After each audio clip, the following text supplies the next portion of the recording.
think you should.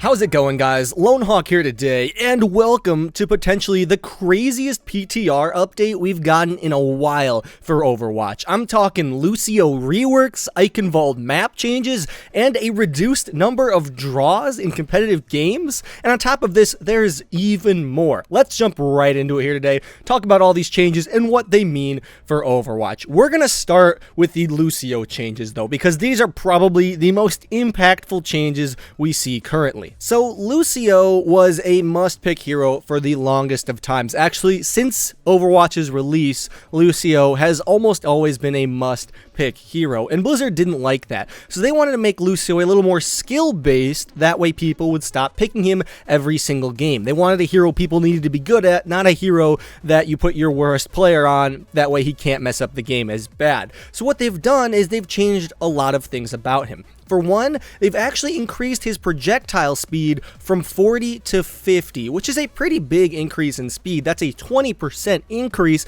which means at longer ranges, Lucio can actually put some shots into people. You know, it won't be a coin toss as to whether or not you're going to hit someone. You can probably lead your targets and be a little bit more accurate with your main weapon. So already we're seeing a little bit more of a skill increase there. His alternate fire has been changed on top of that, so it considers vertical orientation when knocking enemies back. For example, if you crouch next to someone and you boop them, it'll launch them vertically as well as horizontally. And if you're above them and you boop them, it'll push them into the ground. They actually get pushed away from you, not just pushed horizontally away from you. So you'll be able to do some more creative boops off the map, off of the area that you want someone to be, and you'll be able to control people's movement a little bit more as Lucio. I mean, this change just kind of makes sense. I'm surprised they didn't do this sooner because, like I said, now people are actually knocked in the direction you are facing.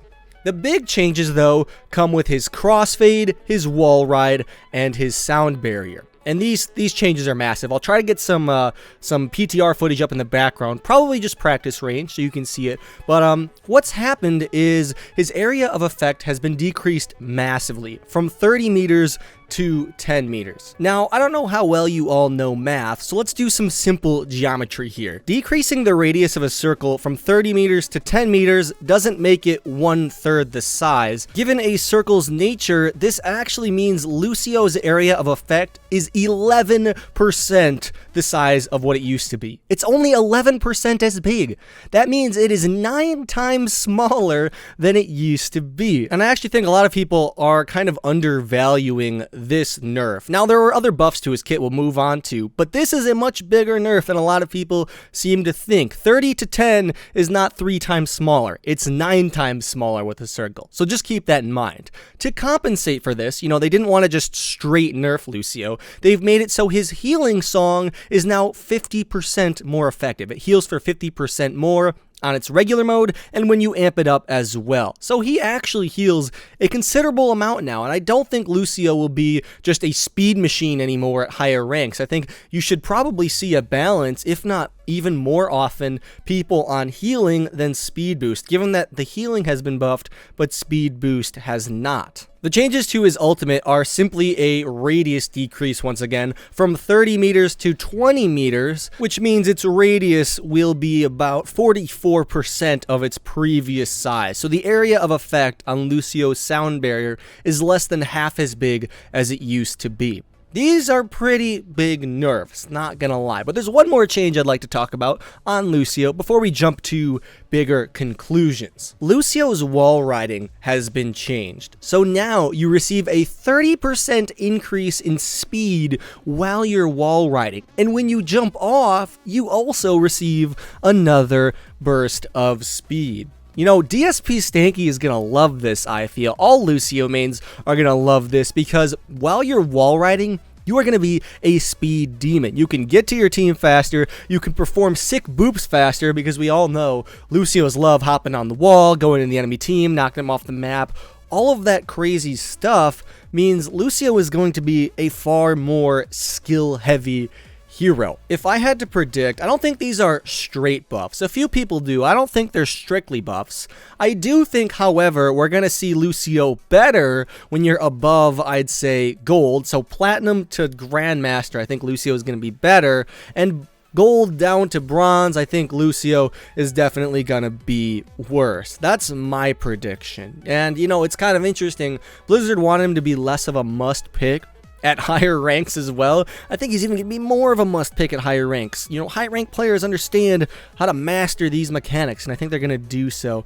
And I think Lucio gonna be pretty good. And if you're a low rank player, don't think like you're excluded from this. If you learn Lucio, Lucio's gonna be even more of an impact hero for you. I mean, I think he's strictly buffed as far as skill ceiling goes, but I also think they raised the skill floor enough to the point where I don't know if lower ranked players will really be able to grasp him. And that's not an insult, that's just the way I see it right now. Let's move on and talk about the Eichenwalde map changes. Now, Eichenwalde has been changed slightly, so it's now easier for attackers to get through the main choke point, because previously you had to go through this one very tiny choke point to get anywhere near the point, and sometimes it felt like people could not get through. Now, Blizzard actually proved with statistics that more often than not, players do get through that first choke point, but they do so with very little time. So it looks like Blizzard wants this map to be more attack favored, or at least more attack favored than it used to be,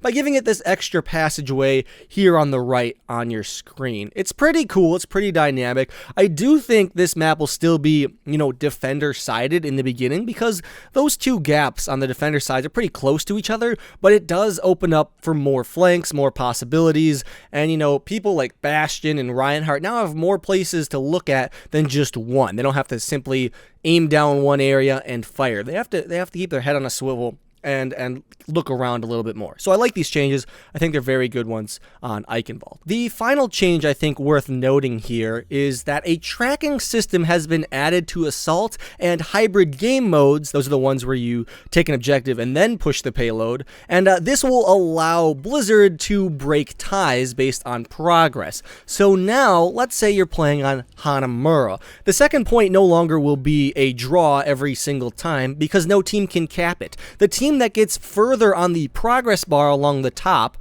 will actually win the game. So if one team is like a sliver off of capturing point 2 on Hanamura, and the other team never even touches it, the team that was a sliver from capturing it will actually win the point. This, plus the changes that already exist, where the defending team spawns are increased based on how many people are on the point from the attacking team, I think we're going to be seeing a largely decreased number of draws on these game modes. Tell me what you think about these changes down below, and tell me how you feel about Lucio, because I think right now people are still experimenting with him to see if he's truly better or truly worse. I'll see you guys all later. Have a good one. Lone Hawk out.